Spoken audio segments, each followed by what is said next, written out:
What if I told you that big content creators are actual babies? What if I told you that they bullied a content creator to unlisting a video, then re-uploading it with new information into it in order to not upset those big babies? What if I told you the very people that critique a bunch of other people can't handle any critiques of themselves? That's what we're talking about today. Wait! Don't forget to like, comment, and subscribe if you want to see content similar to this. This is going to be a long video. I titled the video just for you, so you don't have to go through all the nonsense of seeing the parts you don't want to see. You just want my thoughts, just skip to the end, all that jazz, bada bing, bada boom, back to the main video.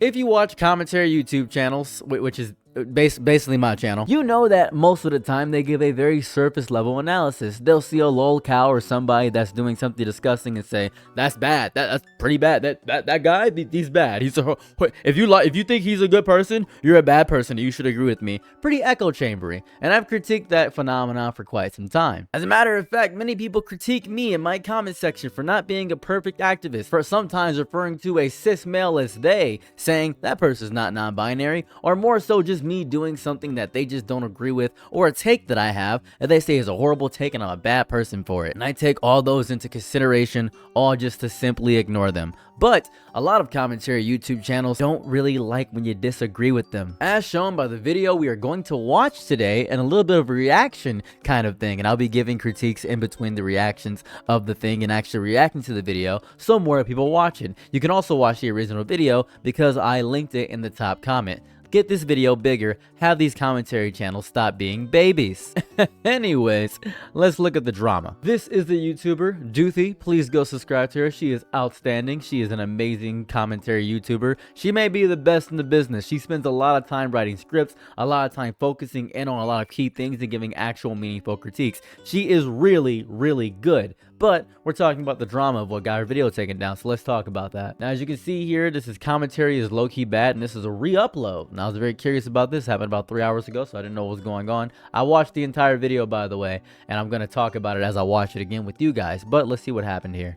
Thank you for the support on the re-upload. Want to clarify ASAP that I took the video down, so she didn't get copyright striked. She didn't get copyright strikes. She got the video taken down. We're going to explain why later. As stated in the video, a former featured YouTuber from the original uploader informed me that my video had upset some pretty powerful creators without naming names. So I just want to point this out.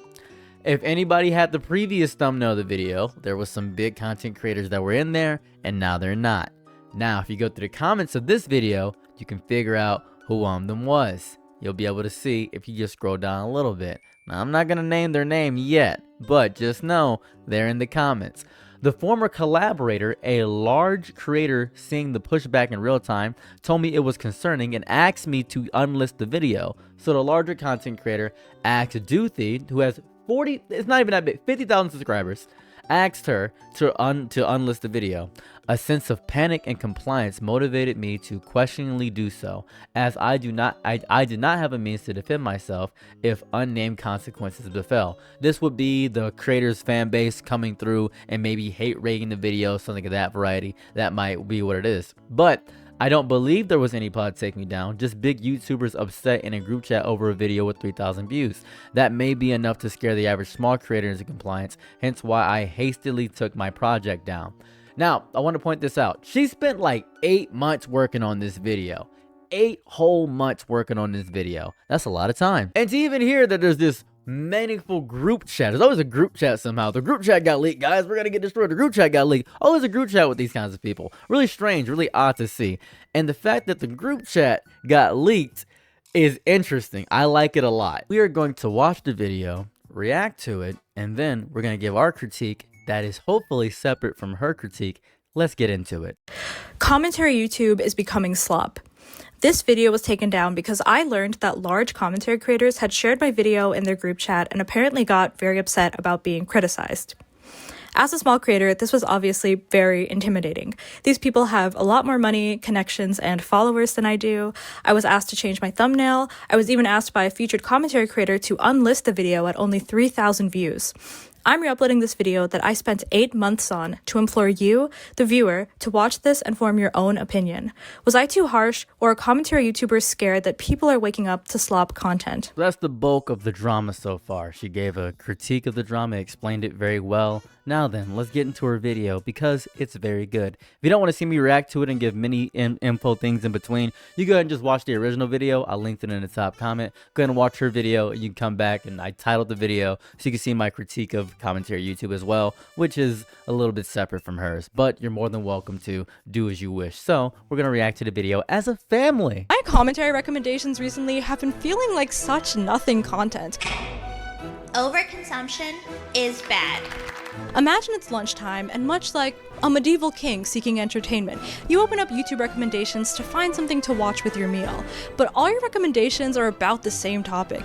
The performative main character syndromification of macho men's male gaze. Weaponized media literacy, much anyone? Guys, it's the AI fruits. We're gonna laugh at them and talk about how bad they are. Take that, AI. Just want to give an aside, her use of puppets is outstanding and the work she puts into her videos is phenomenal. This is insanely well made and well edited. Just want to give a shout out to this because she is a phenomenally good content creator. That is outstanding. Let's continue. It all feels like formulaic noise, like every video is identical and no one is saying anything anymore. The TikTokification of the bizarre deep dive-ification rabbit hole retrospective.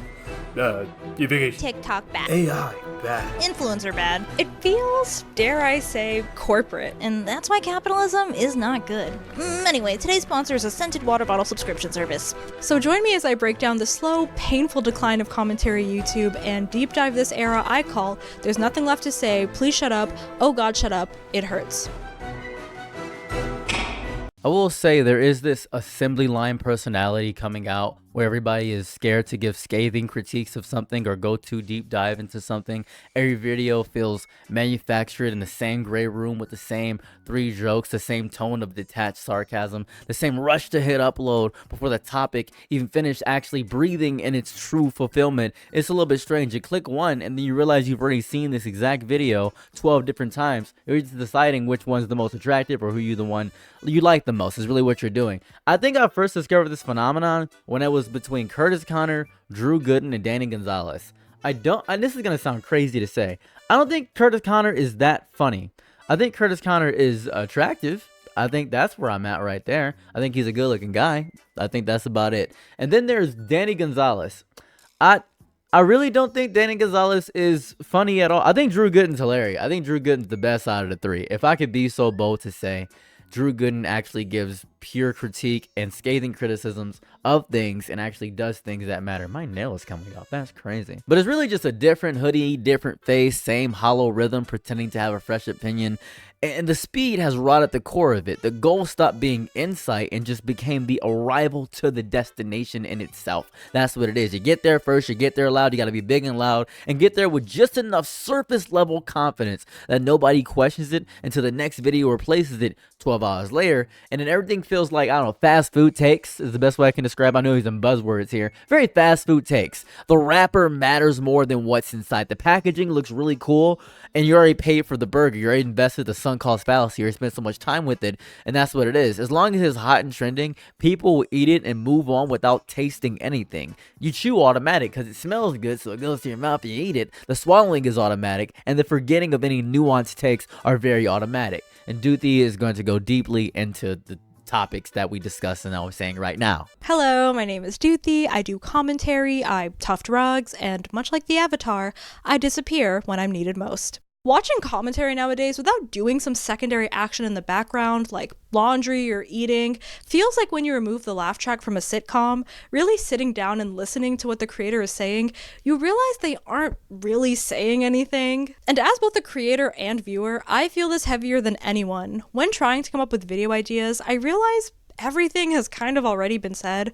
Ozempic is bad, plastic surgery is bad, AI is bad. Any video idea just felt like I was contributing to this collective whining on commentary YouTube. I'm sure we've all come across some video that promises to be some grand intellectual piece about the ification of an industrial complex perhaps, but it ends up just being more reaction meme surface skimming lighthearted commentary instead of actual substance. I want to highlight a video that I think is a good example of this, and it's a classic overconsumption bad video essay. It's called the viral Kendall Jenner tank top, the Kendall Jenner viral tank top. It's just a white Hanes tank top. This white tank top, that's the trend of the summer, according to TikTok. And you needed Kylie Jenner Jenner to put you onto Hanes tank tops. He needed a celebrity influencer to put you onto the concept of a tank top. I noticed that the creator wasn't really saying anything of substance, but just playing TikToks and repeating the same 4 talking points over and over again. And the reason I chose this video is not to drag this creator specifically, but it's because he said something really interesting twice throughout the video. Breaking the fourth wall, he says, And since I still have to burn at least 5 more minutes in this video, let's go deeper. Yeah, let's trace the origins of this contagion for no other reason than I need to stretch this video out for watch time. But instead of going deeper, he just shows random TikToks about white tank tops. Now this creator is what I like to call the surface skimmer. Rather than actually going deeper or down a rabbit hole, they skim along the surface of the issue, almost like a glorified TikTok reaction channel with buzzwords and a condenser microphone. Now, I'm basically doing that right now as I'm reacting to this video. I don't often react to a lot of TikToks realistically. I should. It would stretch out my watch time indefinitely and it would get me paid more. And that's the reason why a lot of commentary YouTubers do it. When you make a TikTok or grab a TikTok from TikTok, it is very hard for that TikTok content creator to copyright strike it. So it's free content to react to. You get to watch it with a friend and you feel like the commentary YouTuber is your friend because you're both reacting to the same exact thing, and it's really fun. And then you just have nothing. You just have nothing but their critique, and you listen to their opinion because they sound so educated and well formulated, and they have a microphone and it looks so cool and amazing, and they're editing and the editing looks cool, and so you take their take on the situation without actually thinking for yourself because you can't formulate an opinion for yourself, best buddy. Don't know where that came from, where you can't formulate an opinion for yourself. We should really get into that and deep into that. We should probably have a therapy session, me and you, on a beach. Yeah, how's that? With a candlelit dinner. Sound fun? Hey. I'm gonna burn the beach down. I'm gonna burn your house down too. As a matter of fact, I'm gonna ram my car into your car so we can exchange each other's insurance information, and I can somehow get your social security with that information. And as I get your social security card, I'm gonna give it to an Indian man. That's right, an Indian scammer.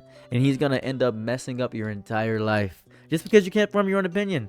Just because you're enraptured by a commentary YouTuber. You're stuck. But it is a problem where they're basically saying nothing. Anyways, let's get back to her. And this doesn't just happen with lighthearted content like tank top overconsumption, but I've seen it happen with even deeper, more political content, like people discussing the Sydney Sweeney eugenics genes campaign with that commentary-esque lighthearted Vine boom tone. Seeing this inability to cover topics, whether it be Kendall Jenner's tank top or political dog whistles, with the depth and nuance they warrant, is not only a hallmark of surface skimming commentary content, but indicative of the lost art of rhetoric. Rhetoric is a skill taught to us in English classes, defined as the art of effective or persuasive speaking through the use of compositional techniques, figures of speech, and the rules of rhetoric. Not to be confused with the rules of Roderick. In other words, rhetoric is our ability to take these silly TikToks of Kendall Jenner, our complex thoughts and emotions on the subject, societal trends, and synthesize all of that into a comprehensive, persuasive piece that says something of substance. Like writing a quality essay in school, it's a real writing skill, and a rhetorical piece takes time to write. When Kendall Jenner makes a $2 tank top sell out by simply wearing it, we can feel something weird about that situation. We understand that people are over-consuming. We understand people are being easily influenced. These surface-level observations are obvious to most of us, but beyond that superficial feeling of something being weird, we've lost the ability to go deeper and interrogate why, what something like this entails, what this relates to. Not to be Jaden Smith on Maine, but oh my god, can we talk about the political economic state of the world right now? I believe there's a large trend of anti-intellectualism. I believe it's not that deep phenomenon is what I'd call it. It's where you see a topic, for instance, you see something that's bad, obviously, but why is AI bad? A lot of people, I've got to take my glasses off for this. A lot of people say AI is bad because it's harming the environment. They say AI is bad because it takes the soul away from artists. Okay, but why is AI bad? Yeah, okay, but it takes away artistry. Okay, I don't care about that. I don't care about artists. Why is it bad for me? It's hurting the environment. What if I don't care about the environment? Give them a new reason. Figure something out. If they don't care about the environment, or they don't care about artists because they don't pay artists or don't utilize artists, they're not going to care about AI being bad. You can't say AI bad and you're bad for liking AI. Explain the importance and significance. You know what the significance is? AI is bad because it takes away the human essence. What is the human essence? That's connection. Talk about the connection. Think about that for a second. Think about how it's important to understand the connection process of the piece of art or the story you're writing or a story you're building. Understand why Moby Dick was so amazing and captivating than Ahab went crazy searching for Moby Richard. Figure that out. Understand why Mary Shelley's Frankenstein is modern-day Prometheus, and it is why a scathing critique of fatherhood and loss of things and being ashamed of your own creations. Talk of that for a moment, and then you will understand why artistry is so amazing, because AI can't reproduce that soul that is the core essence of what makes a human human. If you are not able to get to that conclusion with your own critical thinking analysis skills, then maybe you are listening to too many other people give and regurgitate the same cookie cutter opinions, sanded out jokes over and over again until it becomes so corporate that you're just regurgitating people who you don't even fully agree with, they don't even know why you agree with. You just think they sound convincing because you're being manipulated by charisma and propaganda. That is what a lot of big commentary YouTubers do with fun editing in between, like this or this. And you're listening because the screen is moving, because that's the equivalent of subway surfers for a lot of people. It's insane. She also mentioned something about second monitor content, and I'm 100% positive that I am deeply second monitor content. You're probably doing something, maybe editing, maybe doing your laundry, have me on the background, maybe you enjoy the sultry sound of my voice and my nasaliness of it. But a lot of times you might listen to another commentary channel and the jokes have been sanded into nothing, the same stretched out sarcasm, the same "this is crazy guys" cadence, the same exaggerated pauses waiting for you to laugh or something of that variety. Humor that is afraid to commit, humor that exists just to fill space between screenshots and clips instead of saying anything sharp or memorable, a content scraping of the surface where nobody wants to go deeper than what's immediately visible. Deepness, depth takes time, and time kills momentum. You can't do that if you don't have it. Recycled observations sound smart if you never heard them before, but feel hollow if you spent more than a week online. An illusion of commentary where words are being said but nothing is actually being explored. The format itself could be incredible. Commentary as a concept has so much room for personality, for perspective, for actual dissection of ideas and behavior, yet so many creators flatten it into a safe, repeatable template. They remove all the risk and accidentally remove all the life with it. Without what remains, it technically functions but never actually hits any nerve in your body. So let's get back to Doothi. When a commentary YouTuber says, "let's go deeper," he plays another surface level TikTok about tank tops. That isn't going deeper, it's going wider, skimming along the surface and bringing in something less related to the video's main topic. And there's no correct take he could have had about the tank top situation. There are so many angles within this topic. The gentrification of a white tank top, the origins of celebrity worship, whose body determines what's trendy. And he starts making a good point towards the end of the video on whether or not this is a recession indicator, but then cuts himself off to go, "I don't know, but it must be a stupid indicator." What are we doing? Even a video about overconsumption bad could have been well executed. But my point is that these feel more like reaction videos masquerading as commentary, not for a lack of effort, but for a genuine inability and rhetorical skill that we as an internet culture have neglected. As I am basically doing a reaction with my few cuts of commentary in between her voice speaking, I do agree. A lot of commentary is basically just, "Hey guys, have you heard of this video?" And then they do that, and then they don't give anything deeper.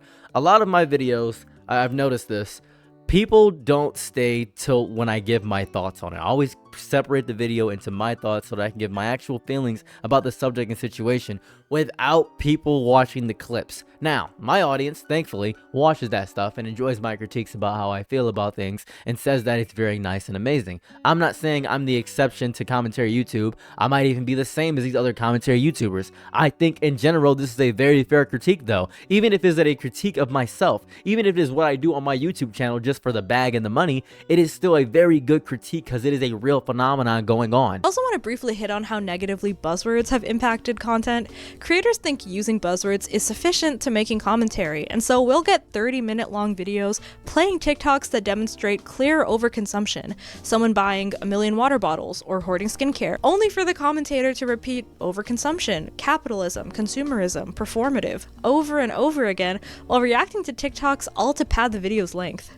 These buzzwords almost absolve us of understanding what we're critiquing, because if a buzzword is slapped on, the commentary feels heavy even if it lacks substance. It makes the viewers feel like they're watching something inherently intellectual or even moral, where in reality, the commentary is essentially the equivalent of watching a reaction video. And surface skimming is a byproduct of creating easy to produce and easy to consume content. Stuff that kind of states the obvious, which I think is what has given birth to the low-hanging fruit subject matter a lot of commentary videos use nowadays. Which brings me to my next chapter. commentary's low-hanging fruit problem. I would like to bring up a situation that happened on my second channel, Sarah's Life. I had made a video, said women want to be non-binary just so they can be viewed as people. I had made this video and I had brought up a few points. Now, this is a very anecdotal video about my experience with a lot of non-binary AFABs. And the reason I brought it up is because I believed I had something I wanted to say. I wanted to get my opinion out there. I wanted to speak on it. Now, on that video, a lot of people agreed. It must be because it's my own audience. But there are people that have never heard of me that came in and said, oh my God, this is actually it. The reason I said it was because I wanted to say it.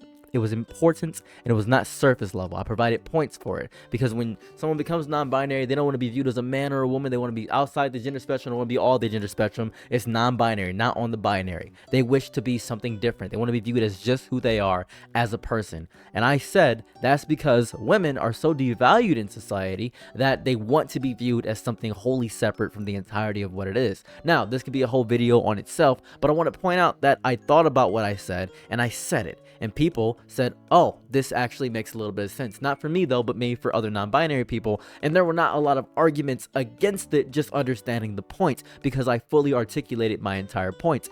But if I just gave surface level commentary about that point, people wouldn't be able to agree nor disagree because they wouldn't understand where I'm coming from or understand my point of saying. The point of speaking, the point of getting your point across, the point of actually saying your words is to get people to see where you're coming from, to understand, to be able to explain it to the least sophisticated person in the room. And I think that's important. Anyways, back to Doothi. I actually wrote this chapter before the Love Island fruit AI thing, and I think it's perfect because it's literally about fruit. If you don't know, there's an AI version of Love Island with fruits, I guess. And a lot of commentary channels have just made videos reacting to the AI slop. And I know what you're gonna say. You're gonna say, no, Doothi, they're not reacting to it. They're critiquing the AI. I'm Draco, dragon fruit. I love this diva right here. Oh my God, she punched her right in the eyeball. That easy? Damn, even male fruit are trash. Girl, please. That banana still looks at me. Okay, wig reveal. Sasha Velour can never. Now, I know that AI fruit is bad in slop, and you know that AI fruit is bad in slop, and Jarvis Johnson knows that AI fruit is bad in slop, and I think the creator of Love Island Fruit AI knows that AI fruit is bad in slop. Peter Piper picked a peck of pickled peppers. Did we need a 20-minute video of a grown man reacting to this obviously terrible content, normalizing it, and offering it free promotion? But something that really stood out to me about this video was his word choice, and something recurring I see in the comments a lot, and it was, if you unironically enjoy this, I'm concerned for you. Did you notice the word choice there? Unironically, implying that if you ironically consume fruit AI content, it's okay and funny. Another creator says, oh, I don't support this, I'm just watching it so you don't have to. Basically, I'm watching it so you don't have to. You're welcome. If you catch me enjoying this unironically, fruit. But none of us have to watch it, it's gonna be okay. A common theme on my channel is when is it no longer satire, but reacting to fruit AI for 20 minutes, explaining to the audience who Grapehead and Cherryana are, laughing at a banana with two heads, that is slop content. We're all still watching the content. Just because we're watching and laughing at the AI in a snarky hipster way, and pepper in 3 jokes about how it's 500 degrees outside, it doesn't make us any better than the people laughing at the content on TikTok. It's kind of like if a store is being boycotted, so then you go to the store and buy a bunch of items to review them, and then say you hate them, but you still supported the store, and you ate the entire sandwich. I'm gonna hold your hand when I say this, but if you consumed Love Island Fruit AI through a commentary YouTuber, congratulations, you watched Love Island Fruit AI. And of course there are valid commentary videos on it that don't spend time reacting to AI and being shocked that AI looks like shit and laughing about it. Maybe commentary on mimetic warfare and using humor to normalize industry-destroying technology. But pretty much every commentary video on this is the epitome of low-hanging fruit. Did this need to be a video? And again, these are commentary creators that I watch, and I know they use their platforms for a lot of good causes. I can tell you with confidence that they're anti-AI art, but this React content doesn't sincerely convey that, which is my problem. And we see cracks in this quirky commentary, everything's a joke persona on Jarvis Johnson's podcast, where while he's still reacting to AI fruit, he has this self-aware moment admitting that he might be a cog in the machine of this algorithm-maxed content. What the algorithms have wanted for so long. Exactly. Like that is what I'm doing when I'm publishing a video. I am a cog in the machine of continued consumption. And this problem is not just with Fruit AI Island. This phenomena happens a lot in commentary, criticizing something that is obviously bad and silly. Of course, a TikTok vertical drama is cringe and bad. Of course, AI slop videos are bad. You don't need to react to them. Of course, a book talk book named Daddy's Toy is bad. So many of these videos create commentary on something so obvious that it ends up being a long video saying, isn't this obviously terrible thing terrible? For me, it's gotten to the point where if I see a Rotten Tomatoes low rating in the thumbnail, I'm not clicking on the video because I know half of the video will be the commentary creator just summarizing a poorly done movie and pointing out very obvious low budget mistakes. And I think this low-hanging fruit content succeeds for a couple of reasons. One, it requires very little thought to criticize something that is so obviously bad. You can very easily find a list of things wrong with a god-awful movie. And number three, low-hanging fruit doesn't take any bravery or nuance to criticize. It will very likely be something that's unsurprising or popular to hate on. Like making a video criticizing, I don't know, JoJo Siwa. You know how nervous I am making this video criticizing a very important genre, which is why this video is taking so long, because I want to put a lot of effort in choosing my words carefully and critiquing something worth being criticized. I think the ecosystem rewards a very specific kind of content and voice, and this low-hanging fruit, people love to see it. And it reminds me of when my friend had said, oh, I hate watching videos of kids getting bombed. Why are you watching videos of kids getting bombed? I don't know, my algorithm keeps showing me it, and I keep commenting on those videos and saying it is horrible. Yeah, because you keep commenting it, and they're just going to keep producing the same thing to you. They're going to keep doing that. See, I think a lot of people that do commentary stuff has a lot of stuff that's measured enough to seem reasonable. It's detached enough to seem wildly analytical, and it's also loud enough to seem very, very passionate, but never so passionate that you risk alienating the algorithm or the internal circles of creators who can make or break your channel with a signal boost. So everyone collaborates, right? Everyone adjusts, everyone sands down the rough edges until you all fit the same mold, because it works. Why would you try something different if the same thing works over and over again? And I do think, and this is a criticism of Doothi, and I know it's gonna sound crazy considering I mean criticism for criticism, ban for ban. I think she's a little too virtue signaling here, because at the end of the day, these people want to make money. Am I wrong? Am I stupid to say that these people just want to make money? Am I an idiot to say that these people are purely and strictly motivated by monetary value and consumption of everything? That's what they want. That's what it is. That's what it is. And it's the mold that they do over and over again that says you can take a position, but only if you leave yourself an exit ramp on that position, never fully committing, full half measures on those commitments. The mold that says the worst thing you can be is sincere without irony, because sincerity without irony leaves you exposed, and exposure, no matter how much you want to be closer or deeper to people, doesn't feed the algorithm. That's what it is. One thing I've seen in this slow erosion of commentary YouTube is the older videos of these commentary YouTubers feel different. They're rougher, stranger. Even my videos feel a bit more corporate as opposed to what I made before. I made crazy videos before. Nobody was watching them, but I still made them because people were more willing to fail. Then the views come, the sponsors come, the pressure to maintain momentum. I sometimes don't want to talk about drama, right? But you guys like drama. I got 89,000 views on a drama video and 5,000 views on something I really want to talk about. So I realize you guys want to talk about drama. And you could tell me in the comment section, we're here for you. No, you're not. I don't care about that. Most people aren't. Most people aren't really here for me. Most people are here for what I'm talking about. And that's real. I'm not even angry at that. I'm not upset that you are here to watch what you want to watch. Choose your time and who you decide to give your time to wisely. I'm not going to be upset because I don't know you people. I just don't know. I really don't. And then you hear this voice that becomes practiced. Every Curtis Counter video or Danny Gonzalez video feels exactly the same. The jokes are very predictable. The opinions become whatever the consensus already decided 3 days ago. The personality that made them interesting gets buried under the weight of consistency. The conveyor belt keeps moving. New faces arrive wearing the same expression. Same exact thing. Same cadence, making the same jokes about the same topics. The genre eats itself and calls it growth over and over again. That is insanity. Over and over. That's all I see. But that's commentary. Anyways, back to Doothi. also want to quickly touch on bad faith commentary, which is something I think goes hand in hand with this low-hanging fruit problem, and it's something that commentary has been doing ever since its inception. A bad faith argument is defined as someone purposefully missing the point in order to make someone or something look bad, or reacting to children's content and being like, this children's content is kind of childish, guys. Like and subscribe. This style of commentary is what I call not for you or bad faith commentary, where the commentator will react to something clearly not made for them. Children's content, spicy books, romances made for teen girls, and pick it apart almost hyper literally. An example of this is Jake Doolittle, a grown man going to a Kids Bop concert and laughing at how silly and childish it was. Yes, Jake, because it is for kids. With a Z, it's in the name. It is not called Grown Men's Bop. That sounds like a TikTok house that, frankly, I would not want to be involved with. But it almost reminds me of Ben Shapiro reading the lyrics to WAP and taking everything hyper literally. A bucket and a mop sounds like a medical concern to me. And not to be your English teacher again, but this is a skill they taught to us in English classes. I think they taught it in 5th grade.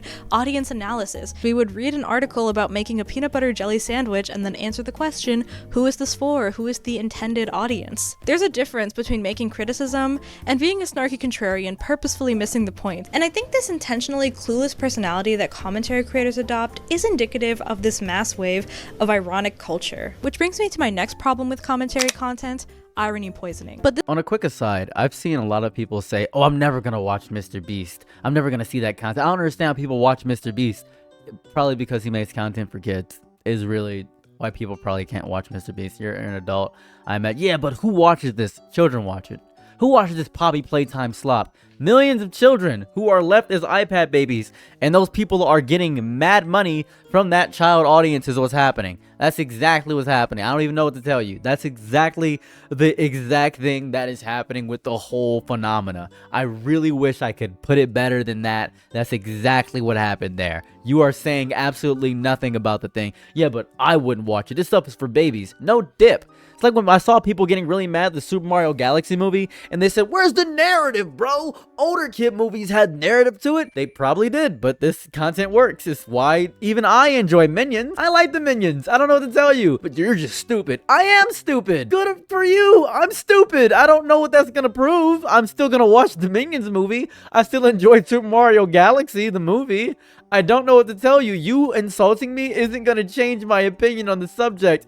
I just enjoyed it. And you insulting and the commentary people insulting the YouTubers that are doing this, the kids aren't gonna watch the commentary YouTubers. We're all just bullying children. I think you guys realize that we're all just basically bullying children for watching content that we were, if we were younger, would probably watch. I know a lot of you probably watched a lot of Minecraft content when you were growing up. I didn't, because I was watching Terraria content, which is the same thing. I'm not even saying I'm better than you. We're the same beast. Anyways, back to Doothi. the problem I notice in commentary where creators will just embrace this unserious, ironic persona where they're just a silly, goofy guy.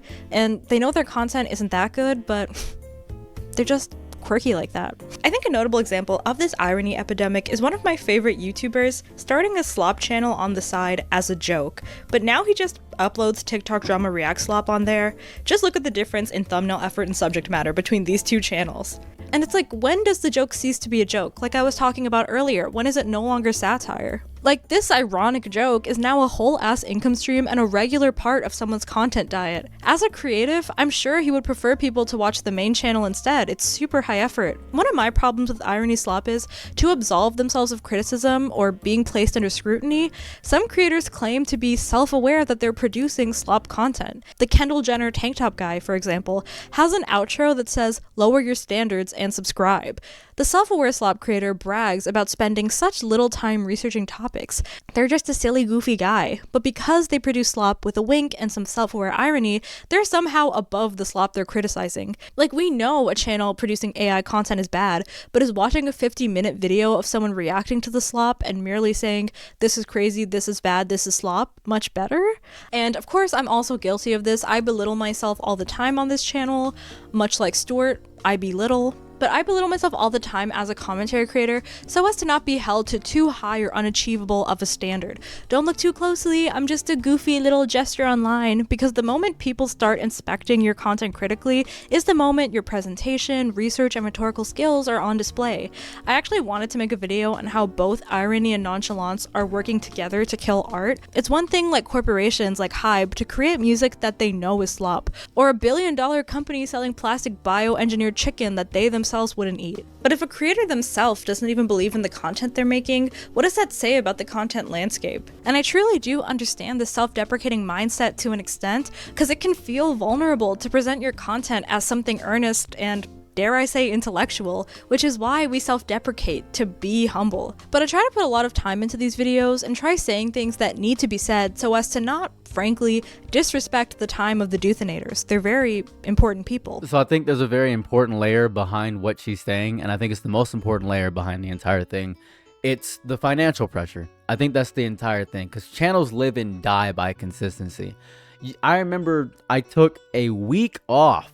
Oh my god, that tanked my views like crazy. You guys did not care about me at all. It was beautiful. The algorithm demoted me. If I take a controversial stance, you know, sponsors get nervous, obviously, and then people say, well, I used to watch him, but he said one wrong thing and I can't watch him ever again. If you step outside the agreed upon boundaries of acceptable discourse, you risk being exiled from the network of cross-promotion that keeps these smaller channels alive overall. The structure punishes any deviation. It really rewards repetition.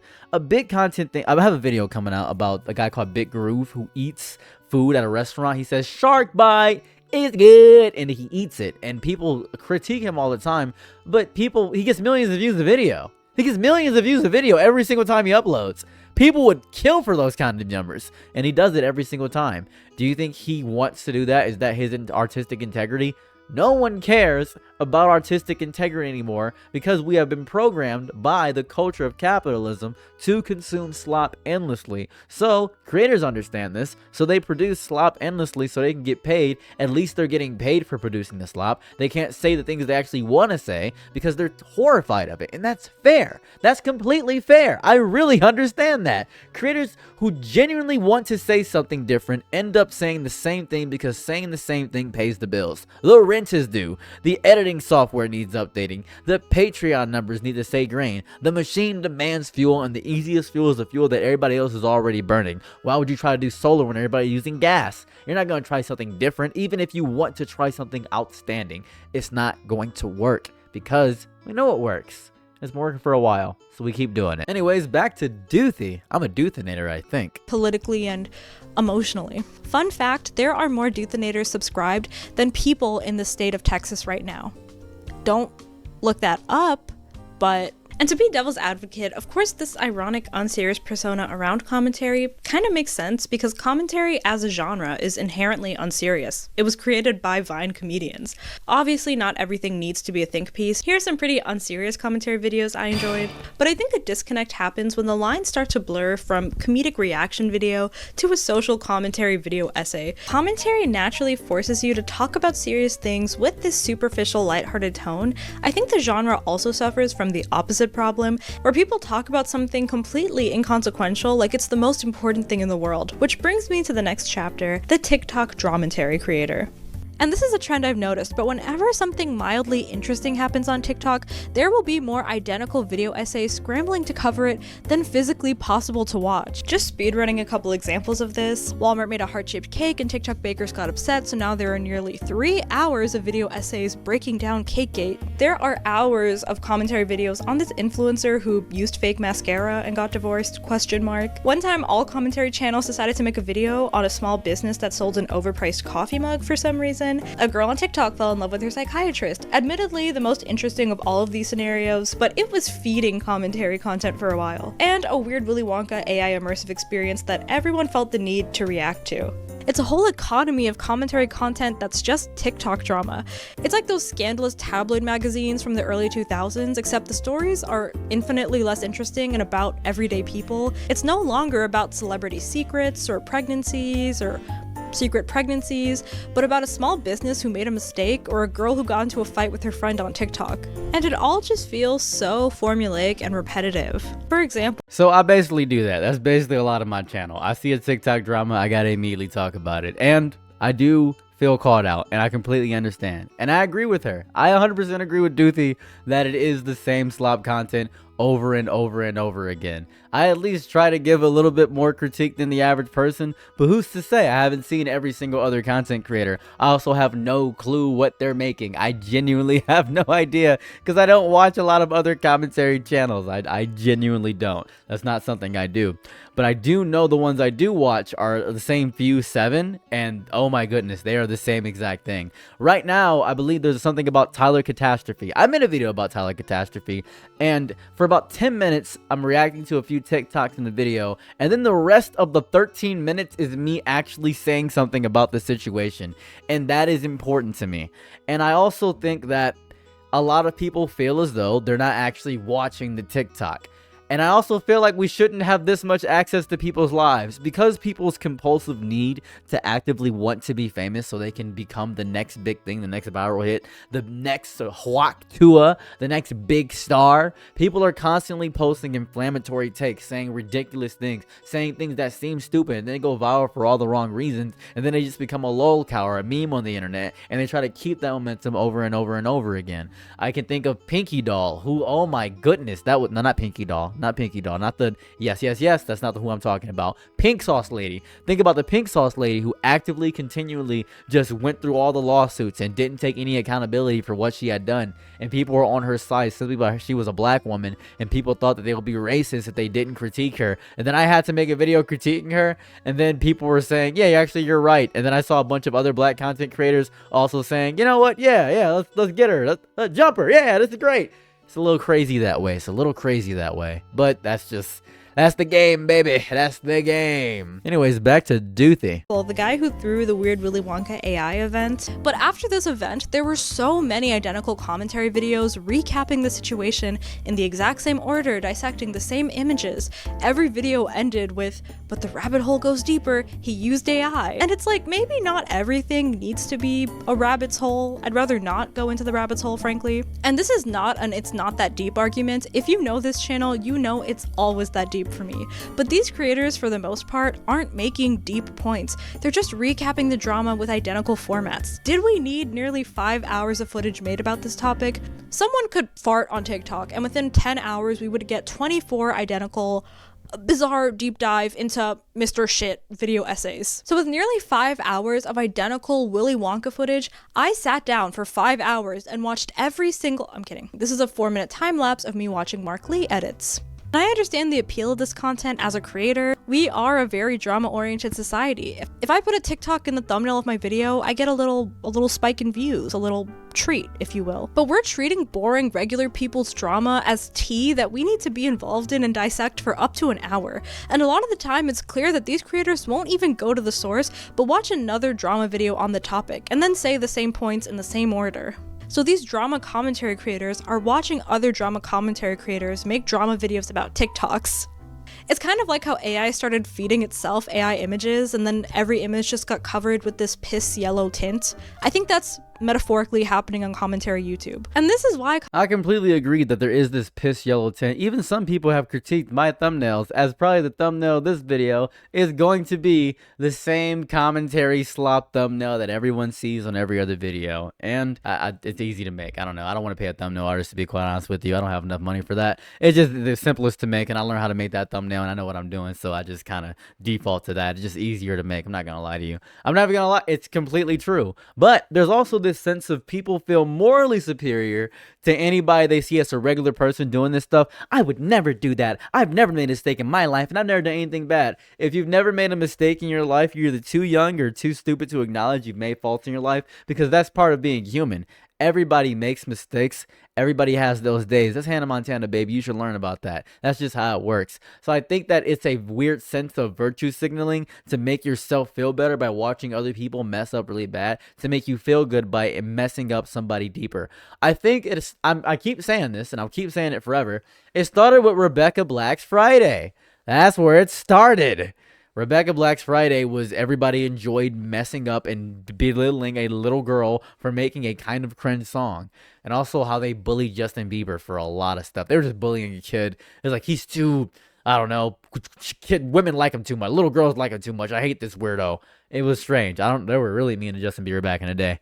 I don't know. Anyways, back to Doothi. Commentary YouTube may have been feeling lackluster for some people because everyone is saying the same thing and they're all covering the same TikTok news story, which are identical in editing style, thumbnail, and main points, down to the HelloFresh sponsorship in the middle of the video. And the identical nature of this content leads to commodification. Let me explain. It is now time for everybody's favorite segment, Doothi explains a business concept because she's a business major. Because unlike the memes on Twitter, business majors do learn real things in school. For example, sophomore year, we made towers out of dry spaghetti and marshmallows. And mine was the highest. A commodity is not just a good that you purchase, but it's defined as an item easily interchanged with a similar product for an identical consumer experience. By me, I wrote that definition. So, table salt is an example of a commodity. You can't charge someone $20 for table salt because Costco salt and fancy French salt are pretty much the same thing. Gas is also a commodity, gas stations have pretty much the same gas. Petroleum jelly, these things are all commodities because people are more concerned with buying the cheapest version possible than the item's quality. So because you can't charge someone a super high price for an easily substitutable item, the price gets driven lower and lower. Because sellers know that we have identical options to choose from. The same thing, in my opinion, is happening with these TikTok drama commentary videos. It's content commodified. They're goods that we as customers are consuming that feel identical to one another. In points, style, packaging, arguments, the viewer gets the same value from each of these uploads. They're easily interchanged.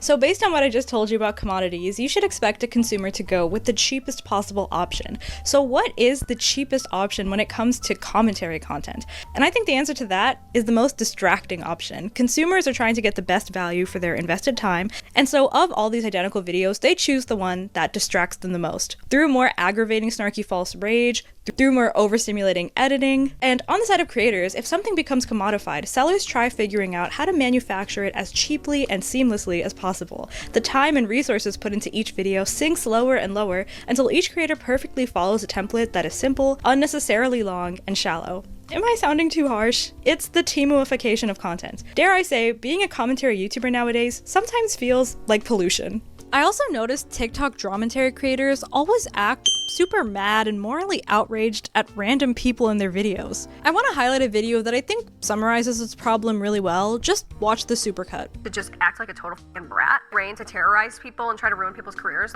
like a coward, little crony, okay? Oh my god, these people, they disgust me, like they really disgust me. Now, what do you think she's talking about here? Leave your guesses in the comments below. I'll give you 10 seconds. I'm kidding. That would kill my retention. She's talking about a bride who removed her makeup on her wedding day because she didn't like it.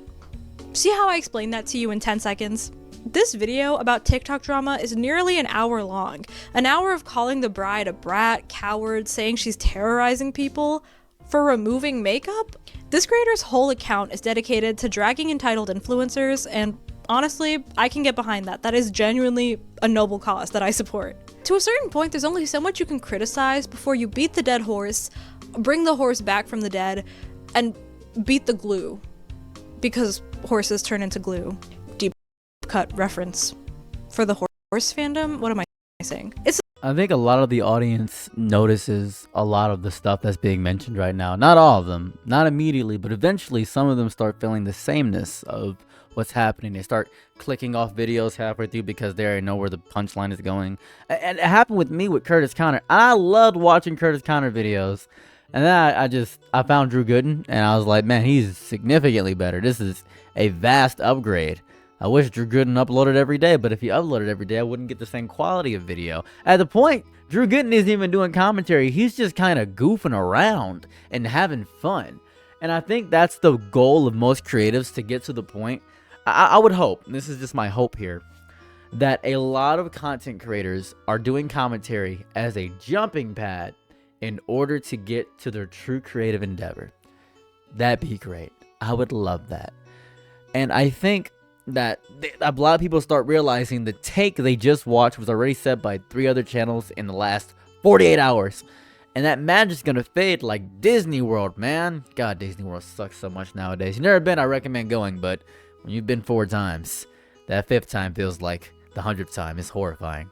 And the commentary is going to become background noise. I hope I'm background noise for you. Give me some more viewership, buddy. I love you.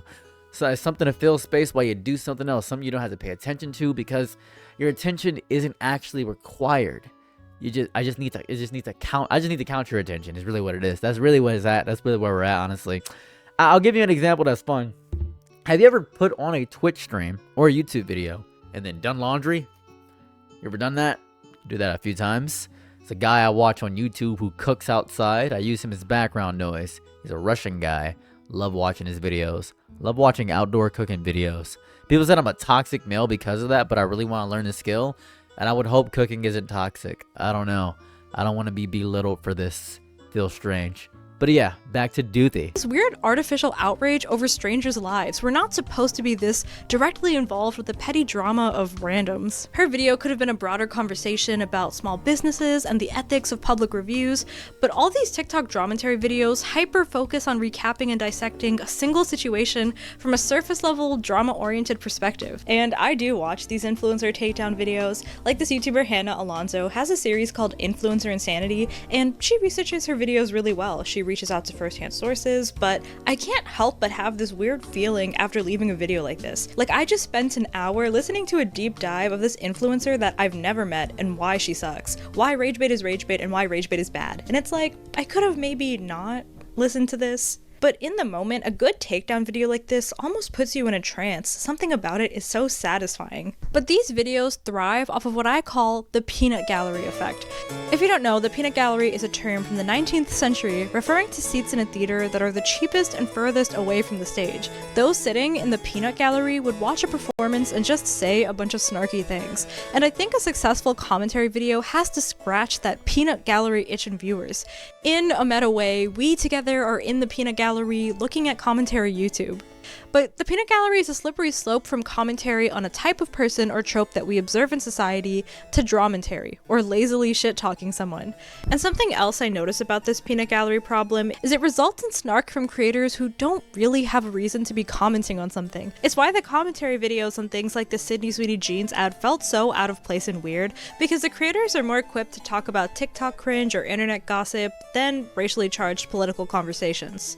But when we treat more serious subject matters as TikTok tea or pop culture drama, the creator is stuck in surface skimming territory because they aren't passionate or sometimes even informed about that certain topic. It can turn into surface level explanations, which is slop at best and downright dangerous at worst. It leads to heavy, nuanced topics being carried with quirky commentary, wavy yellow text flippancy. Another huge example and a big reason I'm making this video is book talk commentary. A lot of book talk bad videos are coming from people who don't even read. Yes, book talk has an anti-intellectual problem. Yes, people are reading a lot of slop on there, but there are commentary creators who haven't read a book in years, only to make videos clowning book talk girlies, and it will oftentimes bleed into misogynistic territory. These commentary channels clearly don't really care about preserving the art of true literature, and clearly don't care about thoughtful content consumption based on what they're producing. As a note, book talk smut goes hard. It's really good. I would recommend reading it.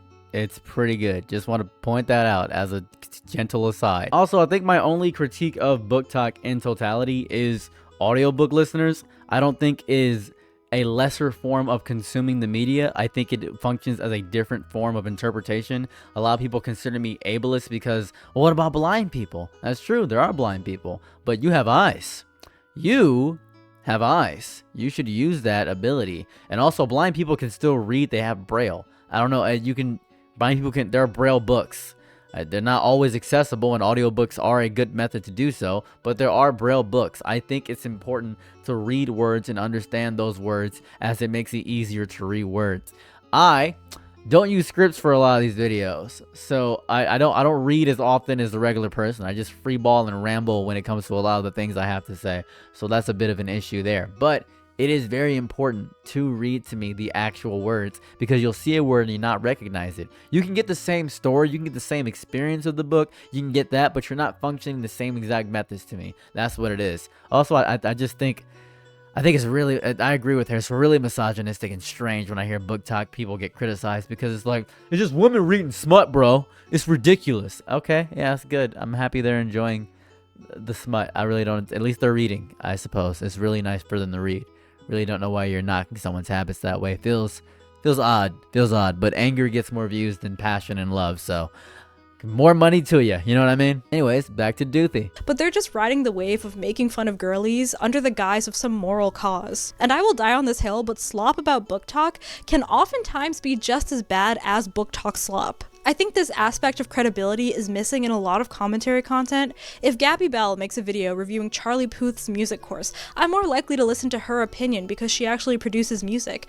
If Meredith Navaco is one of the many people criticizing a book talk author, I'm more likely to listen to her take because she's an avid reader. If there's a topic I feel like I can't bring at least some meaningful perspective to, I don't feel inclined to make a video. So what I've noticed with a lot of TikTok content creators and a lot of people that listen to TikTok content creators is that you must understand that the person you're getting your opinion from is a very unverified person. They are an uninformed, unverified, random opinion from somebody you've never met, who you may listen to because they have a bunch of people listening to them as well. Should I listen to this person? Do they have a blue check mark? I have a check mark simply so people can listen to me. Quite literally, that is why I got my checkmark verified. So more people could find me and more people could listen to me. Because I know a big number makes me think I'm credible when I speak my words. But in reality, I'm just a guy on the internet giving his opinion. And everybody you see on TikTok giving their 30-second take is also somebody on the internet giving an unverified opinion. If somebody is an actual scholar, then you should listen to them. What we've done, and this is very strange, we have taken the most unreliable, charismatic people and made them the forefront of every opinion we should get. It reminds me of when Morgan Freeman said, "You want to stop talking about racism? Stop talking about it. You want to get rid of racism? Stop talking about it." That doesn't get rid of racism. It sounds smart because it's coming from the guy who played God in Bruce Almighty, and you say, well, actually, it's God in Bruce Almighty, and his voice is deep. You're just stupid. It's okay to be stupid. It's not your fault you're stupid. You're a part of the American capitalist machine. But I'd hope that one day you grow out of being just an idiot. I would hope that happens. That would be great if we could all do that as a collective. That'd be fun. Anyways, back to Doothi. that was the unabridged video that had upset the commentary creators so much. I think the criticism was pretty fair, but again, this whole video was supposed to be a message to the viewers. Transparently, these creators can make a lot of money setting a camera down, reacting to bad movies, dating shows, TLC, and TikTok drama. You are the consumer. You have every right to question and criticize the quality of their content. At the end of the day, they may not act like it, but they are rich influencers profiting from your attention, and influencer fatigue can apply to these people as well. Take a break from their content and even take a break from my content if you feel it doesn't serve you. But a big theme on my channel is thinking and using your brain. If you like them as people, if it's what you listen to as you brush your teeth, and if you're burnt out from the news cycle and need some levity, commentary's fine. I made that point in my original upload.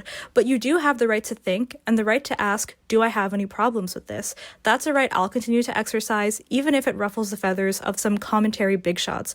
Because the reality is, their ad revenue, HelloFresh checks, and reaction income is at stake the more thoughtful you are with your content consumption. And to any commentary creators watching this upset about my original video, wondering what my intentions are with this upload, I'm not trying to destroy or replace you or network with your enemies. I don't know where this idea that criticism is hate was born. Criticism doesn't need some weird ulterior motive. My intentions with this channel have always been to create an audience of critically thinking people. I've been fighting irony, nonchalance, cringe, and above all else, brain-off culture since my channel was born. If you don't like something, just keep it to yourself, just let people enjoy things, is probably the response I'll get from this, because as a commentary creator, you're incentivized to have people not question the content you're feeding them. It would be easier if the critics just kept things to themselves, but I'll continue to be the person who criticizes my favorite books, my favorite artists, and the genre that I'm a part of, because on this channel, it's always that deep. Now for the original feel-good ending that I had written before. So this video is a little bit overdue and I have no excuses. I made all of these puppets by hand. The set took me a super long time to make, and this was probably the most challenging video I had ever worked on. It took me an insane amount of time, and I have hours of unused footage and talking points that I had to cut from this video, so maybe I'll upload them to Patreon. Stick around for that. And I know I don't have the most regular upload schedule, but the fact that anyone is watching this right now means a lot to me. Whether it's 200 Doothinators or 300 Doothinators. I am mere 30 minutes from hitting upload on this video. I have been working on this for 8 months, so I am so excited to finally be done. Much love to everybody. Shout out to my Patreons, Ari and Shiva, and I will see you guys very soon with the new upload. Bye! That was a wildly incredible video. I think it was insanely good. I think it was really good. Now, to the bigger content creators that actively thought that they were getting insulted or critiqued or something of that variety, you are absolute scoundrels and cowards. You are disgusting. You're weak. You're vitriolic. You are exactly the kind of people that I despise with my whole chest, mind, body, and spirit. I don't like you. Because this is a very small content creator. The fact that you couldn't take an ounce of criticism that you yourself deliver is a weakness of your entire character as a human being, and it disgusts me. You should actively do a reevaluation of who you are as a person. You are basically near millionaires, I'm sure, you big content creators who make all these sponsorship deals and do all this amazing work. I know you are, because I know how analytics work. I'm not an idiot. I use vidIQ. As a matter of fact, you can use stream stats, and that may be a rough estimate, but the estimate's always off and it's always lower. And I know based off how much I make, if mine is lower, then yours is significantly higher. I'm aware of this. You guys have better editors. You guys have more fans than me. You guys have greater things than me. I'm quite aware of this, and I may be poking the hornet's nest, and you may not have the attention span to watch this entire video, and most audiences probably don't have the attention span to watch this entire video, especially your audience that enjoys the slop content that you produce. But I think audiences have a right to critique, and I have the right to critique what you are, and everyone has a right to critique me as well. You guys can say that I produce slop content. You're always talking about drama, bro, always negative stuff. 100%, you're more than welcome to critique it, but at the bare minimum, at the very least, I at least try at the closer ends to halfway points of my video to stop using other people's content and proceed to give my own critique and analysis about the things that I'm talking about, to give a deeper than surface level take about the things I consume, because it's very important for me to do so, as opposed to other people who don't do so. And I know that it sounds pretentious of me to say that. I know it sounds wildly, insanely egotistical for me to come at this from an angle of assuming myself as a better, higher position, but I am not. I'm in the pig pen playing with you. I'm having a great time, but I'm a really small piggy, and you guys are giant pigs bullying the small piggies. And if we're all making slop together, I'd at least like you to be honest with the slop, but you don't value honesty in any capacity. You just value getting that check because it works, and you're making hundreds of thousands of dollars having a fun time doing all this nonsense and bullying smaller content creators and picking on them in your fun little group chats. That's disgusting. You are weak. How dare you? I scoff at you. Come suck my thumb. Because you know you're a baby, and baby suck thumb. It's a whole thing. You guys don't read, obviously, because you're critiquing book talk, so you probably wouldn't know Shakespeare. I apologize. You don't know Shakespearean insults because you refuse to pick up a book. You just want to do surface level commentary about everything to get the first video out. I'm so sorry. Maybe I should put Subway Surfers on the screen. Make it a bit easier for you. That'd be fun, wouldn't it? She won't be mean to you, but I will. I will, because don't disrespect a smaller content creator try to make it big in this world who handmade all those puppets. That is amazing. So much work, and they weren't even there. Most of the video was her showing her making the process of the puppetry, which was very captivating to see the stitch work and the line work of her doing that. That was great. And you know the saddest part? The video is going to keep coming. The titles are going to keep screaming. The slop's going to keep coming. The thumbnail's going to keep featuring the same shocked expression. Maybe you got red arrows or something about TikTok you're going to critique. The commentary genre becomes less about commentary and more about this performance of having a take, a performance of caring, a performance of analysis without actually saying anything that never actually analyzes anything, because analysis requires slowing down, and slowing down is the one thing the algorithm cannot forgive. So I am going to match you guys and critique you as it is and as it's such. I will be critiquing you guys as of going forward. I want to see how deeply I get copyright strike for critiquing you guys. You know what the saddest part is? Knowing there are still creators trying to do it differently, trying to be slower, stranger, more sincere. They obviously get less views, they get less recognition, they exist in deep margins while the assembly line runs at full capacity and everyone pretends that this is what commentary was always meant to be. But it wasn't. Commentary was meant to be someone sitting down, thinking about something, and sharing what they actually think, not what they think will get clicks, not what they think will keep them safe, what they actually think. And no one, I think, is given what they actually think. And maybe you're scared of parasocial fans, maybe you're horrified of the big onslaught of actually putting yourself out online. But I do think there are people out there that still exist like that. Way harder to find, buried under the weight of everything that's faster, louder, and emptier. And I hope that if you're a part of this channel, you know that I really just say whatever I feel like, because I don't care. The quiet war being waged against thinking itself. The slow erosion of the idea that sitting with complexity has any value, because a lot of people don't see the results of that value. A lot of people will see a big content creator and just want the end results of what that is. People celebrate snap judgments now, react first and never ask questions later. It's really what it is. The person who takes time to understand something gets called indecisive. The person who admits uncertainty gets called weak. A culture that rewarded curiosity used to exist somewhere, and that culture got replaced by one that rewards confidence over deep confidence. It's loud certainty. It beats quiet exploration every single time. And a lot of people are running on half of the information and twice the attitude. And no room to change their minds when new evidence shows up. No one cares about that. Anti-intellectualism. It's always going to be comfortable to people. It feels good to dismiss experts. It feels good to say your gut knows more than someone who spent years studying a subject. And that feeling creates a trap. The world runs on specialized knowledge. Did you know that? You probably don't know that. Planes stay in the air because engineers did math you will never understand. Vaccines work because biologists tested things you will never read about. The internet functions because computer scientists solve problems you cannot name. Every moment of your modern life depends on someone knowing something you don't. Choosing to reject expertise means choosing to benefit from it while pretending it doesn't matter.